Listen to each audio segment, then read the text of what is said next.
लखनऊ के होटल के customer mystery की अब खुलेगी पोल। ईरा संदेश दिखाएगा कैसे होटल में दिए जाते हैं कस्टमर को रूम। लेवाना होटल में मिला श्राविका का शव, आखिर क्या कहानी कह गया। श्राविका को लेवाना में आखिर कैसे अलॉट हुआ था कमरा। क्या श्राविका के होटल में रुकने के पीछे की कुछ और है कहानी।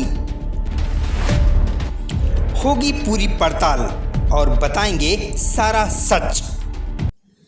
लेवाना स्वीट्स अग्निकांड के बाद पूरे प्रदेश में सुरक्षा व्यवस्था को लेकर छापेमारी शुरू हो गई है, पर किसी ने इस ओर ध्यान तक नहीं दिया कि अग्निकांड में मरने वाली एक 19 साल की बालिका आखिर होटल के कमरे में पहुंची कैसे। क्या उसने कोई रूम बुक किया था?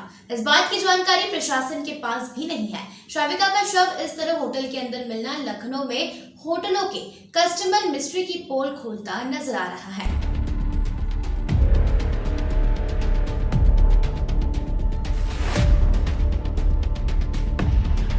लखनऊ के आलीशान होटलों में अधिकारियों की मिली भगत से कुछ भी संभव है, जैसे लेवाना का अग्निकांड बयां करता है।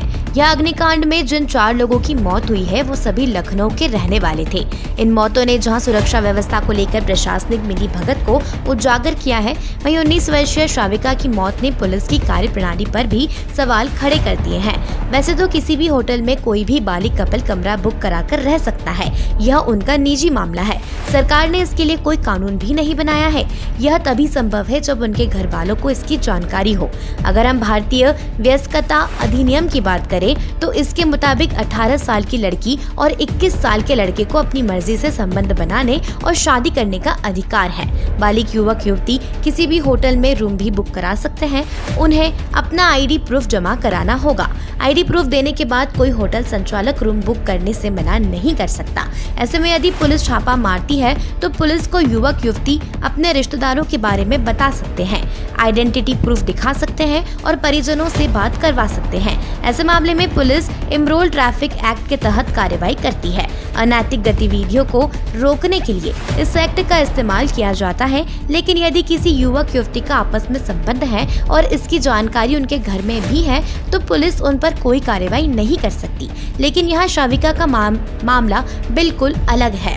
श्राविका के बाबा ऊंची पोस्ट से रिटायर्ड हैं। श्राविका होटल कैसे पहुंची इसकी जानकारी भी किसी को नहीं है। उसका शव जिस अमान गाजी नामक युवक के कमरे से मिला उसके परिजनों को भी नहीं मालूम था कि अमान लखनऊ में ही किसी होटल में रुका हुआ है। यह सवाल यह उठता है कि 22 साल के अमान को लखनऊ का होने के बाद भी लेवाना में कमरा कैसे अलॉट हो गया।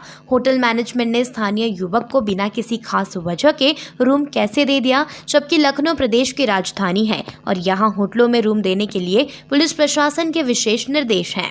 अगर होटल ने अमान को रूम दे भी दिया तो श्राविका उसके रूम में कैसे रुकी, जबकि दोनों की आईडी लखनऊ की है और दोनों के घर वाले इस बात से अनजान भी थे। लिहाजा लखनऊ में होटलों के कस्टमर मिस्ट्री कुछ ऐसी ही है। यहाँ नियम कानून कोई मायने नहीं रखते। लेवाना हाइट्स ही नहीं, लखनऊ के लगभग सभी नामी होटलों में ऊंचे दामों पर रईसजादों और अय्याशियों को बिना वेरिफिकेशन के ही सहज रूम उपलब्ध करा दिए जाते हैं। इन कमरों में उनके साथ कौन रहता है और वह क्या क्या अनैतिक कृत्य करते हैं, इस बात से होटल वालों का कोई वास्ता नहीं होता। पुलिस के सामने इसका जीता जागता उदाहरण आने के बाद भी इस विषय पर सभी चुप्पी साधे हुए हैं। लोगों को अपनी तत्परता दिखाने के लिए सुरक्षा इंतजाम की पड़ताल तो की जा रही है, पर श्राविका जैसी सैकड़ों बच्चियों और महिलाओं को गलत तरीके से होटलों में ठहराने वालों पर कार्रवाई की बात नहीं की जा रही है।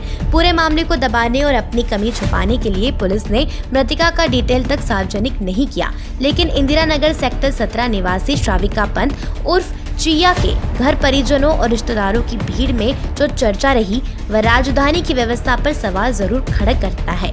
ईरा संदेश अब इस पड़ताल में लगा हुआ है कि मृतका श्राविका होटल में किस आईडी पर रुकी थी और मृतक अमान गाजी के कमरे में वह क्या कर रही थी।